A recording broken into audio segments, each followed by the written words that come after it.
Good morning class 10th। आज हम दर्पण सूत्र पर आधारित आंकिक प्रश्नों को सॉल्व करेंगे।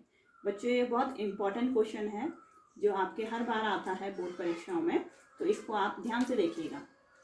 देखिए, क्वेश्चन है आपका 3 सेंटीमीटर ऊंचे बिंब को 18 सेंटीमीटर फोकस दूरी के एक अवतल दर्पण के सामने 9 सेंटीमीटर की दूरी पर रखा गया है। बने प्रतिबिंब की स्थिति, प्रकृति तथा आकार ज्ञात कीजिए। तो आपको क्या मिला है? आपको 3 सेंटीमीटर ऊंचा बिंब मिला है, तो यानी कि h जो है आपका कितना है? 3 सेंटीमीटर। ठीक है, चूंकि ये बिंब माना आपका ये दर्पण है, दर्पण के सामने आपका बिंब रखा है, तो ये क्या होगा? आपका मुख्य अक्ष के ऊपर ही रखा जाएगा। बिंब है ना, ये बिंब कहाँ है? मुख्य अक्ष पर रखा जाता है। यहाँ पर होगा, तो इसकी वैल्यू किसमें आएगी? प्लस में। तो यहाँ पर हम क्या लिखेंगे? Plus 3 centimetre. ठीक है, 18 सेंटीमीटर फोकस दूरी। और देखिए, अवतल दर्पण है, तो अवतल दर्पण का मुख्य फोकस इस तरफ को ही होगा, बाईं ओर ही होगा। तो इसका मतलब क्या है? मुख्य फोकस से बिंदु P तक की दूरी को हम फोकस दूरी कहते हैं। चूंकि ये बाईं ओर को होता है अवतल दर्पण में, इसलिए फोकस दूरी की वैल्यू जो है वो माइनस में होगी। तो यहाँ पर F मिला है हमें 18 सेंटीमीटर। चूंकि ये अवतल दर्पण है, तो ये क्या होगा? Minus 18 centimetre.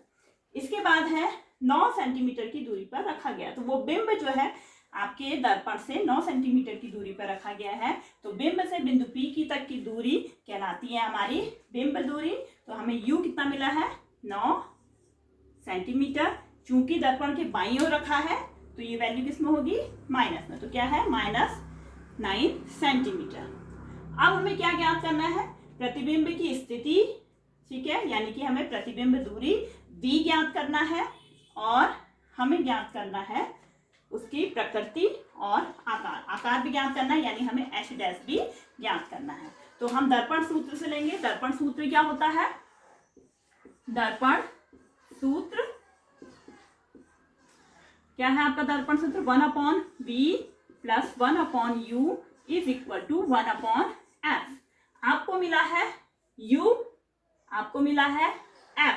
आपको क्या निकालना है? V निकालना है।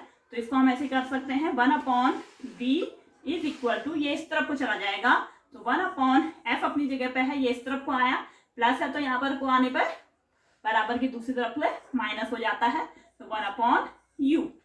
ठीक है, अब हम यहाँ पर अपनी वैल्यू रखेंगे। 1/F की जगह पे क्या रखेंगे? -18। ठीक है, माइनस U की जगह पर रखेंगे -9। ठीक है, ये माइनस माइनस क्या हो जाएंगे? प्लस। तो ये क्या हुआ? -1/18 प्लस माइनस माइनस प्लस 1/9। ठीक है, हम क्या निकाल रहे हैं? 1/V। अब हमने इसको सॉल्व करा, हम यहाँ पे क्या लेंगे? इनका एलसीएम ले लेंगे। तो क्या आएगा? 18, और यहाँ पे क्या आएगा? -1 + 2, है ना? 9 दूनी 18, 2 बार जाता है, तो यहाँ पर क्या आएगा? 2। 18 पर 18 एक बार जाता तो 1। ठीक है, तो क्या आया? 1/V = इनको सॉल्व करा, प्लस माइनस माइनस होगा, 2 में से 1 गया, 1 बचा, तो 1 बट्टे, और बड़े का साइन आएगा 2 है, तो 1/18, 1/18, यानी कि ये आया 1/V। तो V क्या आएगा? V आएगा हमारा, V क्या हुआ?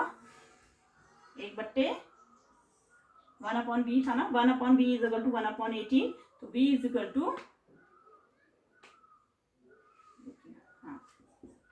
V = 18 centimetre.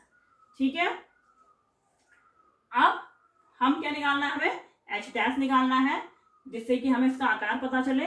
तो आवर्धन सूत्र क्या होता है? दर्पण आवर्धन सूत्र होता है, आवर्धन सूत्र है आपका M = h dash upon h = -V/U। ठीक है, तो यहाँ पर हम क्या रखेंगे? h डैश हमें पता नहीं है, h हमें पता है, +3 =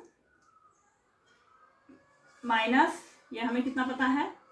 हमारी v की वैल्यू निकली थी अभी हमारी 18, तो हम यहाँ पर 18 लिख सकते हैं। तो 18 बट्टे -9, ठीक है। और h dash is equal to, ये इधर को चला जाएगा तो क्या हो गया, इसको ऐसे रहने देते हैं, अभी आपको सहूलियत होगी। -18 -9 इंटू ये इधर चला जाएगा 3, ठीक है। प्लस नहीं लगा रही हूँ, आगे से प्लस पता चल रहा है, ठीक है। तो ये क्या हुआ, इससे ये कट जाएगा, तो ये कितना आया आपका, h dash is equal to 9 से 2 बार कटा, 2 तियां 2 गुणा 3 आया, माइनस माइनस कर चुके हैं, तो 2 गुणा 3 आया, और इज इक्वल टू 2 तियां 6 सेंटीमीटर, प्लस में आ रहा है ना, ठीक है। तो ये क्या आ गया हमारा 6 सेंटीमीटर। h डैश कितना आ गया, 6 सेंटीमीटर। अब हमें बताना है, इसकी प्रकृति भी बतानी है, चूंकि ये क्या है 18 सेंटीमीटर आया है, तो ये किस तरफ को बनेगा, इस तरफ को बनेगा, ठीक है। क्योंकि प्लस में आया है ना, तो P के दर्पण के इस तरफ को वैल्यू प्लस में आती है, तो ये क्या बनेगा, इस तरफ को बनेगा, यानी कि दाएं हाथ की तरफ को बनेगा, जिसका मतलब क्या है आभासी।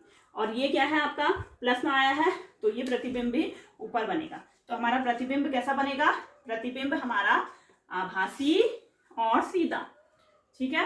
हम यहाँ पर लिख सकते हैं, क्या लिख सकते हैं, प्रतिबिंब आभासी व सीधा बनेगा। तो इस प्रकार से बच्चों हम न्यूमेरिकल को सॉल्व करेंगे।